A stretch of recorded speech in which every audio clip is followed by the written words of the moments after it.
Hi folks, G3 here, and welcome to another instalment of my journey to go green.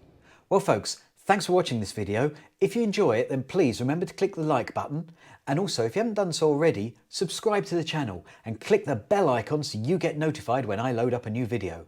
Right, let's get on with the video.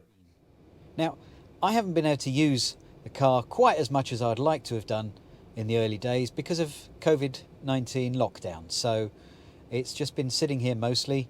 I'm curious to see how it's doing, whether there's bits and pieces I can be looking at here, such as making sure it's connecting up to Wi-Fi, because it isn't at the moment, that sort of thing. Now, one of the things to share with you is Gus the Gorilla, who has been with me since I was probably about 18, I think, a long time ago. A gift from my parents, and he's been in every car I've had so far, so he's taking a seat there in the back. He'll probably get thrown around, we'll see. Gus has been with me in every car I've had, so it's only fair that he now makes it here as well. One of the things to show you is I've got on a catch here that I can have on my belt the key in a containing fob so that the buttons are all available and accessible, and it should hopefully protect it. It's got some little pads in there. Let me just check you can see that okay. Not sure how well you're seeing it, but there's some pads I've fitted in underneath to protect the key fob in there, and that should hopefully mean that it's with me on my belt, accessible. I'm not going to walk out without it.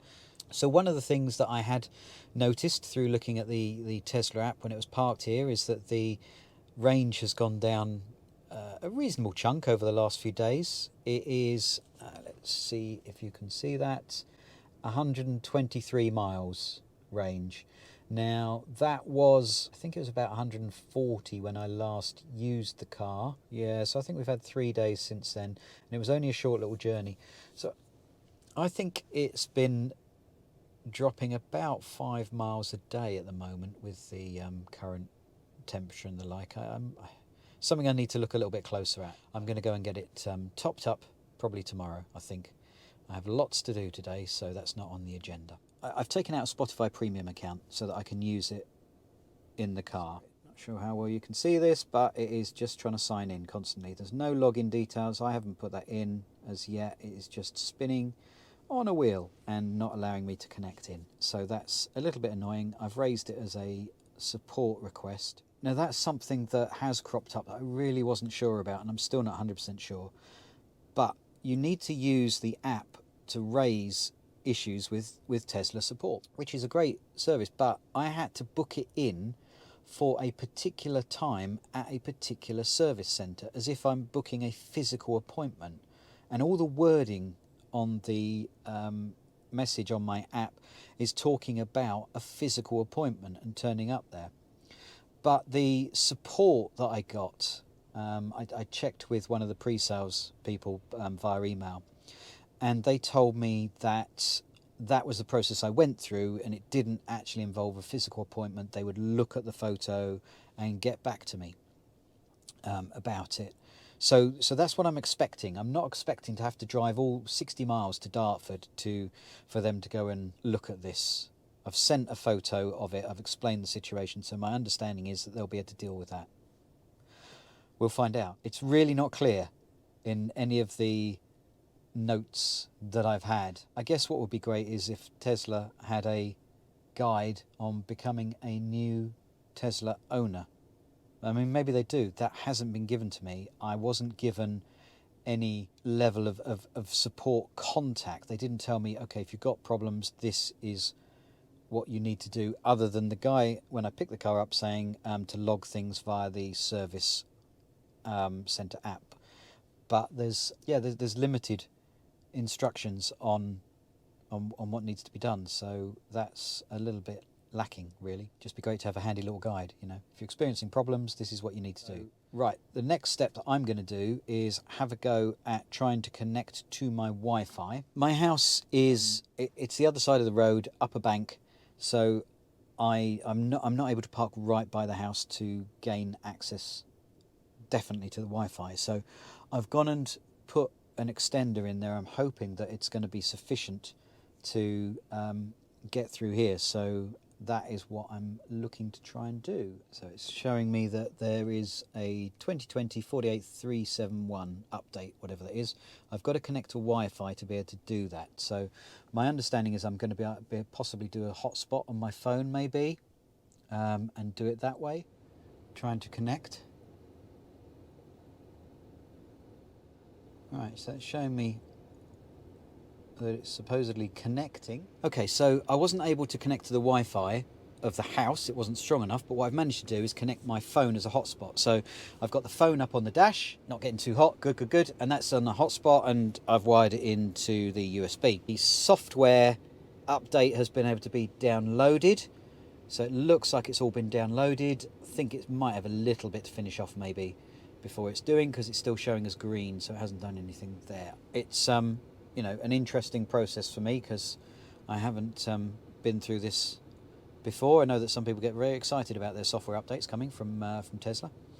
At the moment, it is doing whatever it needs to activate that, and at the top it's showing a little green arrow to signify that a download is occurring. So yeah, we'll wait and see what's going to happen with that.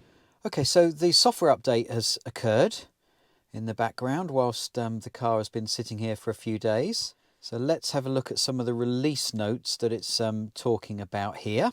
Release notes now include improved browsing and access. It's also talking about driving visualization improvements that it's gone and incorporated. So let's have a look. It says the instrument cluster has been refreshed, autopilot set speed, autopilot availability and detected speed limit are now displayed next to the driving speed. Okay.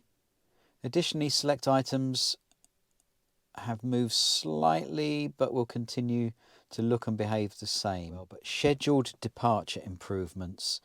So scheduled departure can now precondition your battery and cabin even when your car is unplugged to account for different utility rate plans. You can now set the time when your off-peak rates end to save on charging costs. To access tap schedule from the climate control or charging panel when parked. Okay, so another improvement, that's good. It's not going to impact me at the moment because I'm not charging from home, so there's not really going to be any impact there from that one. Next up, so there's quite a few that have come on here. This is great to see, all these little enhancements all the time. So it's talking about Supercharger display improvements. It's saying Supercharger pins on your touchscreen will now display the number of available stalls at charging sites. Quickly search for nearby amenities by tapping an amenity icon on the Supercharger pop-up display. That's really useful. I haven't been to a Supercharger yet. I've only used a pod point charger to date, but that's going to be great. The next time that I get an opportunity to go to a Supercharger, it is displaying the number of available stalls really clearly.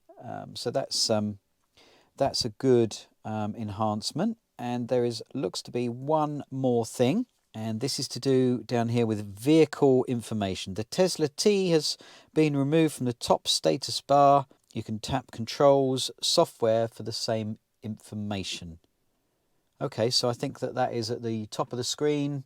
They've removed the Tesla T, and it's saying that you can tap controls, software for the same information. So that's my first experience of a software upgrade. I'm on 2020.48.37.1. That was quite seamless. Once it had actually connected to the Wi-Fi and been able to download that, I then scheduled it to install at a time when I wasn't going to be using the car, and it's done that successfully. And there are 4 main improvements. So the driving visualization improvements, the scheduled departure improvements, Supercharger display improvements, and then to do with the vehicle information. So that's great. That's brilliant. All the time that I have this car, it is being improved remotely, over the air, and it's bringing in additions for me. That's brilliant. The car is improving all the time in the experience.